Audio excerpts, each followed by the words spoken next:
আসসালামু আলাইকুম সবাইকে স্বাগতম। গত যে গাণিতিক সমস্যার যে পিডিএফটা আমরা দিয়েছি সেই পিডিএফ এর সলভিং ক্লাসটা আজকে আমরা দিচ্ছি। সেখানে প্রথমে আসতেছে টাইপ 1 এর যে ম্যাথগুলো আমরা দিছি। এই ম্যাথগুলো আমরা যখন থিওরি পড়াইছিলাম তখন এই ম্যাথগুলো আমরা করিয়েছি। এখন তারপরও যারা পারো নাই তাদের জন্য আমি ছোট করে তাদের জন্য দিয়ে দিলাম। কারণ প্রথম যে ম্যাথটা তোমরা অবশ্যই প্রশ্নটা সাথে নিয়ে বসবা। একটি পারদ থার্মোমিটারের পারদ দৈর্ঘ্য 0 ডিগ্রি সেলসিয়াসে 0.0 ডিগ্রি সেলসিয়াসে পারদ দৈর্ঘ্যকে আমরা এল দ্বারা এল নট 0.05 মিটার। সেমভাবে 100 ডিগ্রিতে দেওয়া আছে 0.25 মিটার এবং অন্য যে কোনো একটা তাপমাত্রা সেটাকে আমরা থিটা ধরে নিলাম এল থিটা সমান 0.09 মিটার। এই মানগুলো আমাদেরকে দেওয়া আছে। কারণ আমরা সূত্র কি ব্যবহার করব, থিটা মাইনাস থিটা আইস অথবা থিটা 0 লেখে কোথাও থিটা নট বলি আমরা 0 ডিগ্রিতে, theta steam 100 degree Celsius 0 degree. মানগুলো বসানোর পর সেখানে সবগুলো মান আমরা বসালাম, সেখান থেকে আমরা থিটার মানটা বের করলাম 20 ডিগ্রি সেলসিয়াস। এগুলো আগেও করানো হয়েছে, তারপর আরেকবার একটা রিভিউ দিয়ে দিলাম। এরপর 2 নম্বর যে ম্যাথটা আমরা জানি সে সেম। সেখানে যে প্রশ্নটা যদি একটু দেখো, স্থির আয়তনে গ্যাসের থার্মোমিটারে বাল্বে তরল বায়ু, গলিত বরফ এবং ফুটন্ত পানিতে তিনটা তাপমাত্রায় আমাদেরকে তিনটা দৈর্ঘ্য দেওয়া আছে। যখন তরল বায়ু ছিল তখন হচ্ছে 20.5। আমি সূত্রটা লিখে দিলাম, তোমরা জাস্ট মানগুলো বসাবা। যদি না পারো এই আগের লেকচার যেখানে আমরা এই ম্যাথগুলো করেছি একটু দেখে নিবা। 3 নম্বর যে ম্যাথটা সেখানেও সেম, শুধুমাত্র দৈর্ঘ্যের জায়গায় সেখানে রোধ ব্যবহৃত হয়েছে। যদি একটু দেখো, নির্দিষ্ট রোধ থার্মোমিটারের প্রশ্নটা যদি একটু খেয়াল করো, নির্দিষ্ট রোধ থার্মোমিটারের রোধ বরফ বিন্দু ও স্টিম বিন্দুতে যথাক্রমে 40 এবং 51.6 এবং কোন তরল স্ফুটনাঙ্কের রোধ বিভিন্ন দেওয়া আছে, সেখান থেকে তাপমাত্রা নির্ণয় করতে বলা হয়েছে। 4 নাম্বারও সেম, সেখানে রোধের জায়গায় শুধুমাত্র তড়িৎচালক শক্তি ব্যবহৃত হয়েছে। আমি সূত্রগুলো দিয়ে দিলাম, এই সূত্রগুলো তুমি মানগুলো বসিয়েই তুমি অ্যান্সারগুলো পেয়ে যাবে।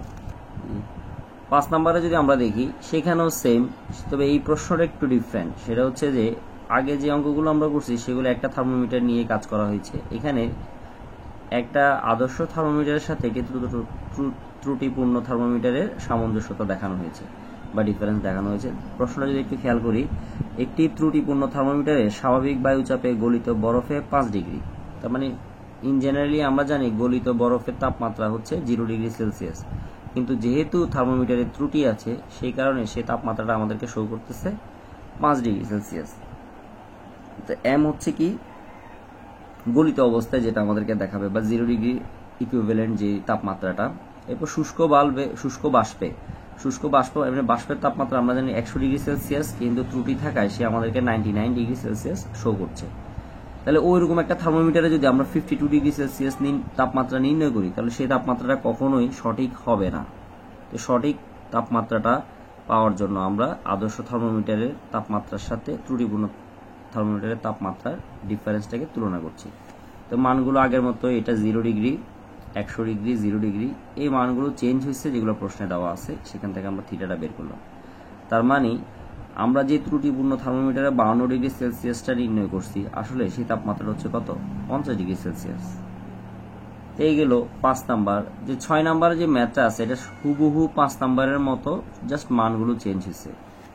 এরপরে 7 নাম্বার, একটি পানির ত্রৈধ বিন্দু। তাহলে আগে যে ম্যাথগুলো আমরা করছি সেগুলো ছিল 2টি স্থির বিন্দুর সাপেক্ষে তাপমাত্রা নির্ণয়ের পদ্ধতি, আর 7 নাম্বারটা হচ্ছে একটি স্থির বিন্দুর সাপেক্ষে তাপমাত্রা নির্ণয়ের পদ্ধতি। তো এইখানে যদি আমরা একটু দেখি, সেটা হচ্ছে একটা তাপমাত্রা নির্ণয়ের পদ্ধতিটা তাপমাত্রার সাথে, তাপমাত্রাটা অবশ্যই কেলভিন স্কেলে হবে, কেলভিনের সাথে দৈর্ঘ্যের যে সম্পর্কগুলো দেওয়া আছে লিখে দিলাম, মান বসিলে ইজি ব্যাপার। 8 নাম্বার যে প্রশ্নটা এটাও সেম, জাস্ট এল এর জায়গায় আমরা তড়িৎচালক শক্তি বা বিভব ব্যবহার করলাম। এবার যদি আমরা টাইপ 2 যাই, টাইপ 2 যে প্রথম ম্যাথটা একদম ইজি, সেটা হচ্ছে জাস্ট মানগুলো দেওয়া আছে। তাপ, তো এখানে একটু মনে রাখতে হবে, সেটা হচ্ছে পরিবেশ থেকে তাপ শক্তি শোষণ করছে, কে শোষণ করছে? সিস্টেম। এই কারণে ডেল কিউর মান পজিটিভ হয়েছে, ডেল কিউ সমান +700 জুল। কিন্তু যদি সে বর্জন করতো সেক্ষেত্রে মাইনাস হতো। তো সেখানে প্লাস মাইনাস কিন্তু ভেরিয়েশন আছে, এইটা কিন্তু তোমাদেরকে মনে রাখতে হবে। এরপরে বলা হয়েছে এই তাপ শক্তি শোষণ করায় গ্যাসের অন্তঃস্থ শক্তি 500 জুল বৃদ্ধি পেল। অভ্যন্তরীণ শক্তি বৃদ্ধি পেলে তার মানটাও পজিটিভ হবে, কিন্তু প্রশ্নে যদি বলতো হ্রাস পায় তাহলে সেক্ষেত্রে নেগেটিভ হতো। তো আমরা প্রথম সূত্রটা তাপগতিবিদ্যার প্রথম সূত্রটা জানি, যোগ বিয়োগ করলে এখান থেকে চলে আসতেছে, একদম নর্মাল। 2 নম্বর ম্যাটটাতে যদি যাই, সেখানে একটু হালকা ভেরিয়েশন দেওয়া হয়েছে। সেটা হচ্ছে পিস্টনযুক্ত সিলিন্ডারে গ্যাসের চাপ দেওয়া আছে 500 প্যাসকেল, চাপ স্থির রেখে সিস্টেমের উপর এত তাপ শক্তি আমরা কি করলাম, ধীরে ধীরে সরবরাহ করলাম। সিস্টেমকে তাপ দেওয়া বা সিস্টেম তাপ গ্রহণ, গ্যাসের চাপ 500 প্যাসকেল স্থির রেখে সিস্টেমের উপর আমরা এত তাপ শক্তি কি করলাম, সরবরাহ করলাম। ধীরে ধীরে সরবরাহ করা বা সিস্টেম তাপ গ্রহণ, সেই ক্ষেত্রে ডেল কিউর মান পজিটিভ হয়েছে এবং এত কাজ সম্পাদিত হয়েছে, সেটাও পজিটিভ, যেহেতু কোনো কিছু বলা নাই।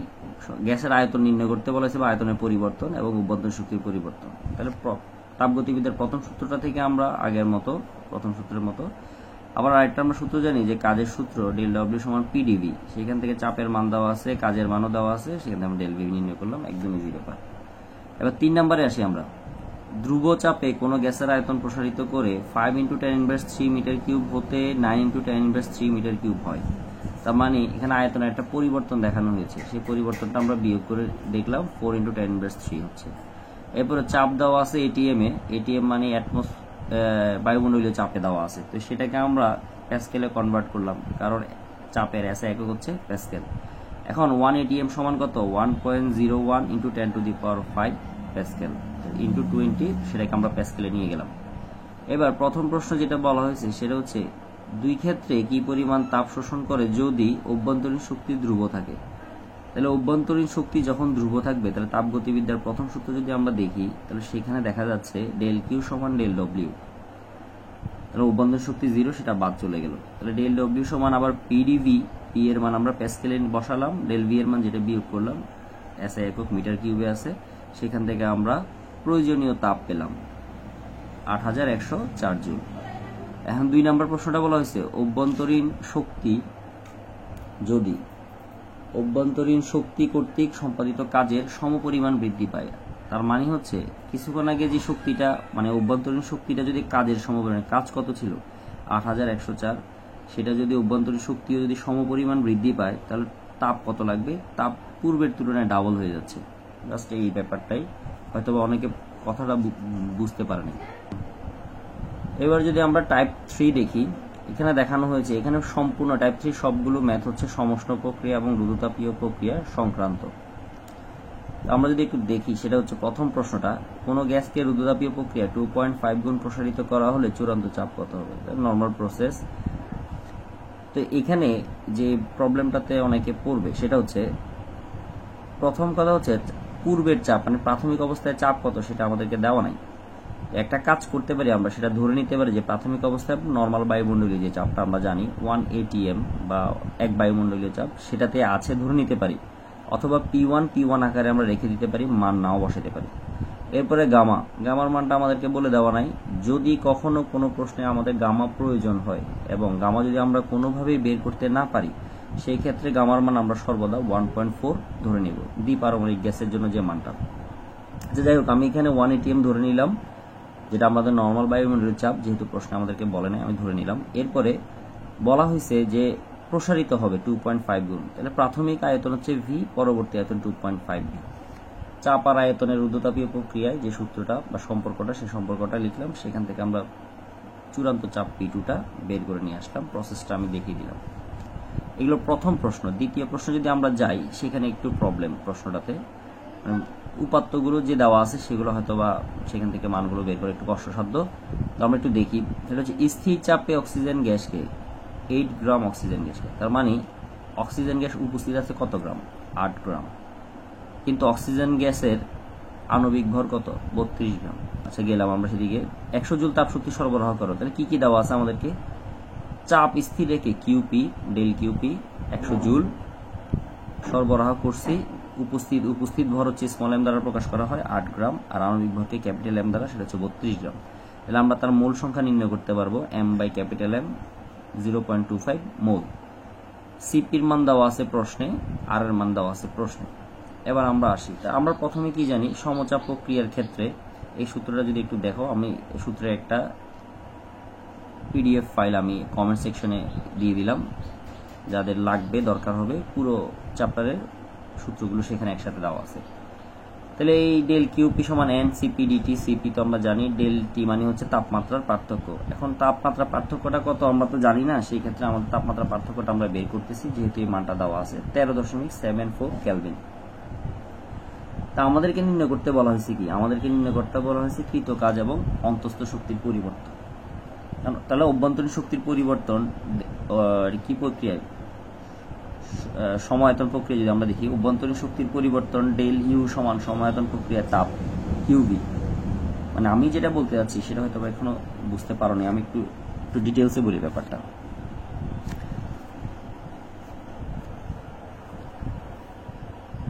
ডেল কিউ সমান del U plus del W, এটা হচ্ছে তাপগতিবিদ্যার প্রথম সূত্র। এই সূত্রটা আমরা সমচাপ প্রক্রিয়ার ক্ষেত্রে দেখে থাকি। এখন এই তাপটা সমচাপ প্রক্রিয়ায় লাগতেছে, সমচাপ প্রক্রিয়া অভ্যন্তরীণ শক্তি বৃদ্ধি পাবে, প্রদত্ত তাপ, এরপরে কাজ হবে। এখন যদি আমরা বলি যে সমায়তন প্রক্রিয়ার ক্ষেত্রে যদি আমরা একটু দেখি, সে যে তাপ দিব সেই তাপটা শুধুমাত্র অভ্যন্তরীণ শক্তি বৃদ্ধি করবে, কোনো কাজ হবে না। তার মানে শুধু ডেল ইউ যে পরিবর্তনটা সেটা সমায়তন প্রক্রিয়া হয়ে থাকে, সেক্ষেত্রে আমরা চাইলে সেটাকে কিউ ভি লিখতে পারি। সমায়তন প্রক্রিয়ায় যে পরিমাণ তাপ লাগে সেটা তার অভ্যন্তরীণ শক্তির পরিবর্তনের কি সমান, প্লাস ডেল ডব্লিউ। জাস্ট এভাবে লেখা যায়। তো সেইখান থেকে এই ধারণাটা এখান থেকে আমার নিয়ে আসতে হচ্ছে যে অভ্যন্তরীণ শক্তির পরিবর্তন চাইছে, সেটা হবে কি সমচাপ প্রক্রিয়া যে তাপটা আমরা দিব সেটা হবে সমায়তন প্রক্রিয়া যে তাপটা দিব সেটা হবে সমচাপ প্রক্রিয়া অভ্যন্তরীণ শক্তির পরিবর্তনের সমান এন সিবি ডিটি। তো ডিটি আমরা বের করে রাখছি, সিবি আসছে থেকে, সিবি সমান আমরা বলতে পারি সিপি মাইনাস আর। এরপরে এন এর মান বসালাম, সেখান থেকে আমরা অভ্যন্তরীণ শক্তি পেলাম এত জুল। তাহলে এখন যদি অভ্যন্তরীণ শক্তি পেয়ে যাই, আর কিউপি এর মান দেওয়া আছে, অভ্যন্তরীণ শক্তি মানে ডেল কিউপি আমরা নির্ণয় করলাম, ডেল ডব্লিউ অটোমেটিক বের হয়ে আসবে, বিয়োগ দিলে চলে আসবে। তো এই ছিল 2 নম্বর প্রশ্ন। এবার আমরা 27 ডিগ্রি সেলসিয়াস তাপমাত্রায় 0.2 কেজি হাইড্রোজেন গ্যাসকে সমষ্ণ প্রক্রিয়া সংনমিত করে প্রাথমিক আয়তনে 1/4 করা হলে কৃতকাজের মান বের করো। তাহলে কৃতকাজের মান যদি আমরা একটু বের করতে চাই, তাহলে দেখা যাচ্ছে কি কি দেওয়া আছে আমাদেরকে, টি এর মান দেওয়া আছে, এম দেওয়া আছে, ক্যাপিটাল এম আমরা জানি। সেখান থেকে আমরা প্রথমে ধরে নিলাম যেহেতু 1/4 করা হয়েছে, আয়তন প্রথমে ভি ছিল, পরে v/4 ছিল। তাহলে আমাদের কাজ বের করতে বলা হয়েছে কোন প্রক্রিয়ায়, সমায়তন প্রক্রিয়া, সমষ্ণ প্রক্রিয়া। সমষ্ণ প্রক্রিয়ায় কাজের সূত্র এন আর টি লন v2/v1, এন সমান small N by capital M. মান বসালাম, আর এর মান দেওয়া আছে, বা না থাকলেও আমরা মুখস্থ যেটা জানি সেটা বসাই দিব। টি এর মান দেওয়া আছে লন v2 v/4, আর v1 হচ্ছে ভি, কাটাকাটি করার পর অ্যান্সারটা আসবে মাইনাস। যেহেতু সংনমিত হয়েছে সেই কারণে কাজ অবশ্যই মাইনাস আসতে হবে। এই গেল 3 নাম্বার। এবার 4 নাম্বারে যদি যাই, 4 নাম্বারে আমাদেরকে কি কি দেওয়া আছে এখানে প্রাথমিক পর্যায়ে। 4 নম্বরে বলছে কার্বন ডাইঅক্সাইড গ্যাসের স্থির আয়তন নির্ণয় করতে, মানে সিপি সিভি আমাদেরকে নির্ণয় করতে হবে, গামার মান আর আর মান দেওয়া আছে। তাহলে আমরা সিভি এর একটা সূত্র জানি, আর ডিভাইডেড বাই গামা মাইনাস 1। আর এর মানের প্রশ্নে দেওয়া আছে, গামার মান দেওয়া আছে, মান বসিয়ে সিপি পেলাম, সেখান থেকে আমরা সিভি পেলাম, সেখান থেকে আমরা সিপি পেয়ে যাব একদম। এবার 5 নম্বর ম্যাটটা যদি আমরা একটু দেখি, একটি বদ্ধ পাত্রে 2 atm চাপে 300 কেলভিন তাপমাত্রায় 10 লিটার বায়ু আছে। যদি ওই গ্যাসের চাপ দ্বিগুণ করা হয়, তাহলে চাপ যদি দ্বিগুণ করি, এখানে একটু ছোট মিস্টেক আছে প্রশ্নটাতে, এখানে উল্লেখ নেই একটা কথা, সেটা হচ্ছে যদি ওই গ্যাসের চাপ দ্বিগুণ করা হয়, দ্বিগুণ করাটার ক্ষেত্রে একটা হবে হঠাৎ করে, একটা হবে ধীরে ধীরে। তো ধীরে ধীরে এটা উঠছে, হঠাৎ করে এটা টাইপিং মিস্টেকের কারণে ওঠে নাই, তো একটু কারেকশন করে নিবে। যদি ওই গ্যাসের চাপ হঠাৎ দ্বিগুণ করা হয়, একবার হঠাৎ করলে হবে রুদ্ধতাপীয় প্রক্রিয়া, আর ধীরে ধীরে করলে হবে সমষ্ণ প্রক্রিয়া। তো আমরা হঠাৎ করে যেহেতু রুদ্ধতাপীয় প্রক্রিয়ার সূত্র বসিয়ে আমরা সেখান থেকে V2 নির্ণয় করলাম, আর আবার তাপমাত্রার আয়তনের সম্পর্ক থেকে আমরা T2 নির্ণয় করলাম। সেম ভাবে যখন ধীরে ধীরে হবে বা আস্তে আস্তে হবে, সেটা হবে সমষ্ণ প্রক্রিয়া। তো সমষ্ণ প্রক্রিয়ার ক্ষেত্রে তো গামা থাকবে না, তখন আমরা সেভাবে চাপ আর আয়তনের সম্পর্ক বসিয়ে বের করলাম, আয়তন এবং তাপমাত্রার সম্পর্ক বের করলাম, যেভাবে মানে পারা যায় আর কি। এরপর আসি 6 নম্বর প্রশ্নে, প্রথমে ধীরে ধীরে এবং পরে দ্রুত করা হয়েছে। ধীরে ধীরে হলে সমষ্ণ হবে এবং দ্রুত হলে রুদ্ধতাপীয় প্রক্রিয়া হবে। এখানে প্রথম ক্ষেত্রে আমি রুদ্ধতাপীয় করে ফেলছি, আসলে ব্যাপারটা হবে উল্টা, প্রথম ক্ষেত্রে হবে দ্বিতীয় ক্ষেত্রে, দ্বিতীয় ক্ষেত্রে প্রথম ক্ষেত্রে, তোমরা একটু বুঝে নিবা। তো যেহেতু প্রথম ক্ষেত্রে আমি রুদ্রতাপীয় করে ফেলছি, রুদ্রতাপীয়টা দুইটার ক্ষেত্রে আমাদেরকে কি করতে বলছে, এটা আয়তনকে 1/3 সংকুচিত করতে বলা হয়েছে। তাহলে এবং দুই ক্ষেত্রে আমাদেরকে তাপমাত্রা পরিবর্তন চাওয়া হয়েছে, তাপমাত্রার সম্পর্ক আমাদেরকে দেখাতে হবে। রুদ্রতাপীয়কে তাপমাত্রা পরিবর্তন T2 বের করলাম। প্রাথমিক অবস্থায় V1 হবে V, যেটা আমরা এখান থেকে ধরে নিচ্ছি, আর V2 হবে 1/3। সেখান থেকে আমরা T2 মান পেলাম। এটা হচ্ছে রুদ্রতাপীয় প্রক্রিয়ায়। তাহলে রুদ্রতাপীয় প্রক্রিয়ায় তাপমাত্রা কি পেয়েছে, বৃদ্ধি পেয়েছে। এবার যদি আমরা সমুষ্ণ প্রক্রিয়ায় আসি, মানে প্রথম ক্ষেত্রে যে ঘটনাটা ঘটা হওয়ার কথা সেটা যদি একটু দেখি, সেটা হচ্ছে তাপমাত্রা আয়তনের সম্পর্ক 1/3 করলাম, এখানে তাপমাত্রা 1/3 হ্রাস পেল। তাহলে এই হ্রাস পাওয়ার কারণে তাপমাত্রা 200 কেলভিন এখানে কি বলো হ্রাস পেল, মাইনাসটা হ্রাস বোঝাচ্ছে।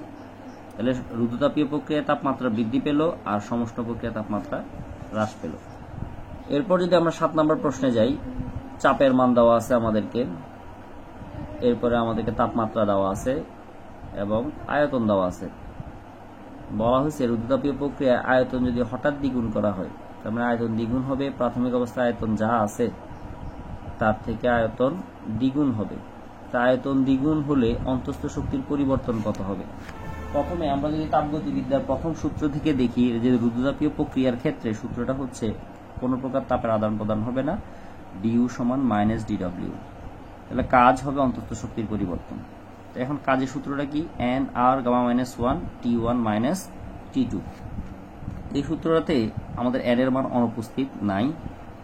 তারপরে পরবর্তী মানে দ্বিতীয় তাপমাত্রাটাও আমাদের থেকে দেওয়া নাই। এই দুইটা মান আমাদেরকে বাইরে ছোট করে আমরা বের করে নিলাম। সেটা হচ্ছে আয়তন দ্বিগুণ হয়েছে বলছে, তো সেখান থেকে আমরা তাপমাত্রা T2 বের করে নিয়ে আসলাম। আয়তন দ্বিগুণ, তাপমাত্রা 227 কেলভিন।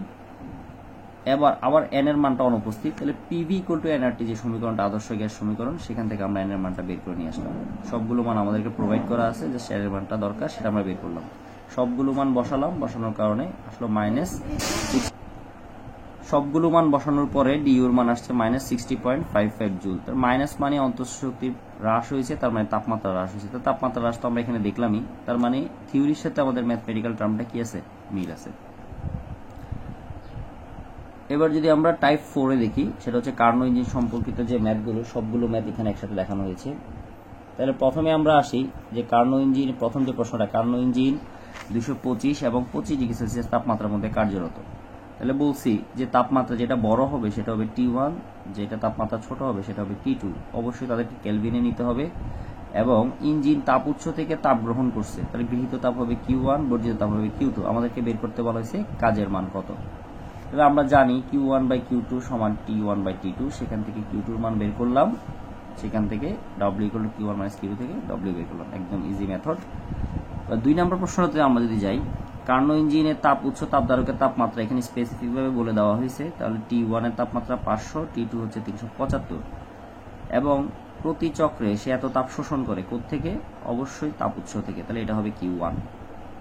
প্রথম প্রশ্নটা ছিল ইঞ্জিনের দক্ষতা কত, দক্ষতা সূত্র বসিয়ে আমরা 25% পেলাম। দ্বিতীয় প্রশ্ন হচ্ছে প্রতি চক্রে কাজের পরিমাণ কত। তাহলে কাজ আমরা চাইলে আগের প্রশ্নটার মতো Q2 বের করে নিয়ে এসে কাজ বের করতে পারি, অথবা আরেকটা প্রসেস আছে, এটা ইকুয়াল টু W/Q1, সেখান থেকে আমরা W বের করে নিয়ে আসতে পারবো এবং পরবর্তীতে আমরা কাজের সূত্র বসি, সেখান থেকে আবার Q2 বের করতে পারবো। ইন প্রসেস যে যেভাবে করে এভাবে করতে পারো, এভাবে করতে পারো, যার যেভাবে ভালো লাগে। এটা গেল 2 নম্বর প্রশ্ন।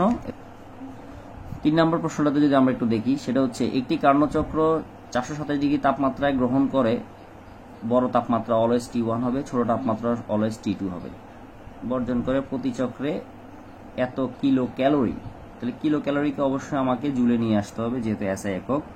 কিলো 10⁻³ আর 1 ক্যালোরি সমান 4.184। সেটা প্রশ্নে দেওয়া আছে যে J ইকুয়াল টু 4.184।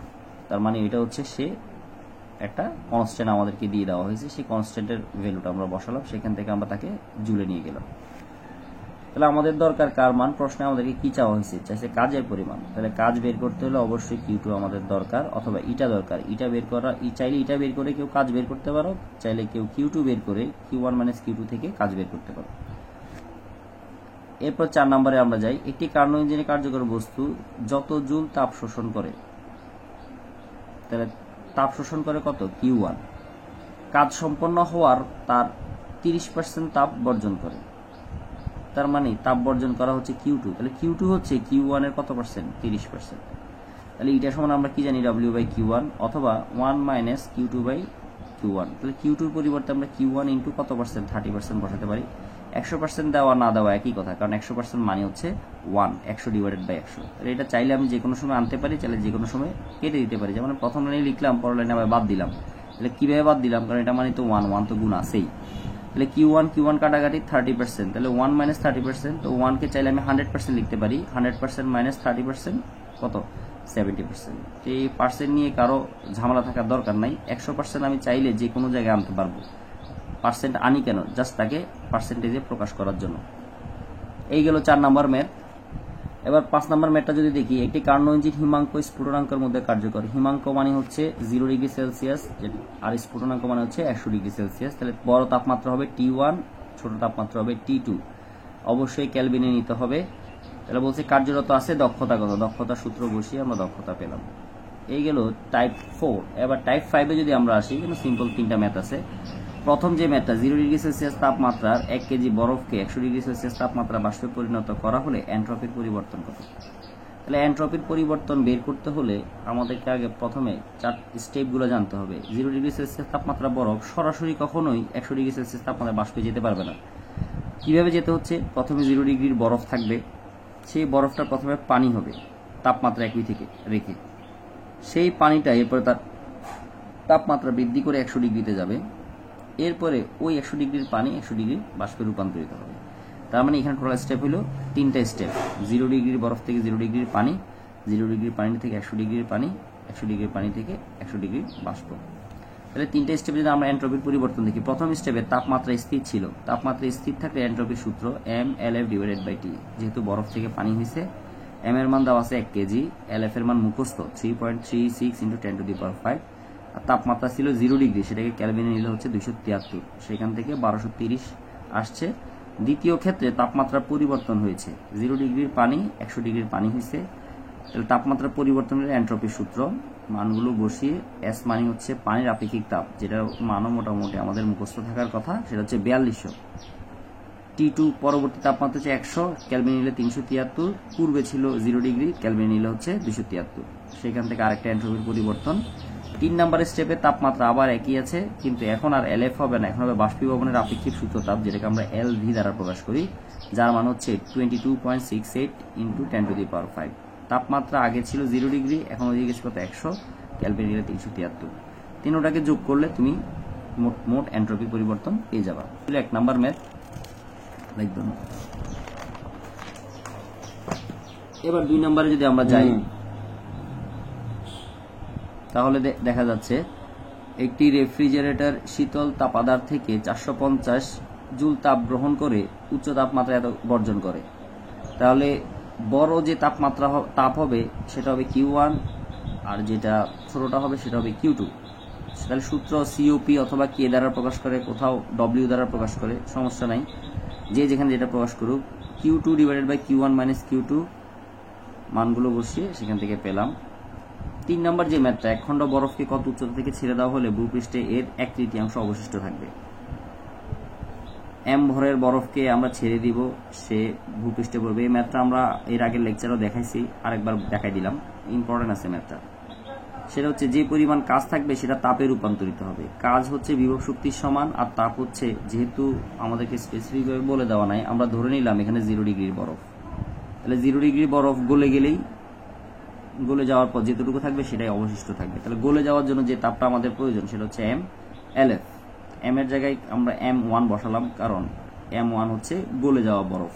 তো M1টা আমরা এখান থেকে বের করে নিয়ে আসলাম। M1 হচ্ছে পূর্বে ছিল M, অবশিষ্ট আছে 1/3, তাহলে বিয়োগ করলে 2/3 গলে গেছে। এখানে মান বসালাম, mm কাটাকাটি গেল, সেখান থেকে h এর মানটা আমরা বের করে নিয়ে আসলাম। LF এর মানটা মুখস্থ, g এর মান আমরা জানি 9.8। এই ছিল মোটামুটি আমাদের টোটাল গাণিতিক সমস্যা। যেহেতু সমস্যাগুলো একটু বেশি ছিল, সেই কারণে আমি একটু দ্রুত বলেছি, তো কষ্ট হলেও একটু সবাই দেখে নিবা। ধন্যবাদ সবাইকে।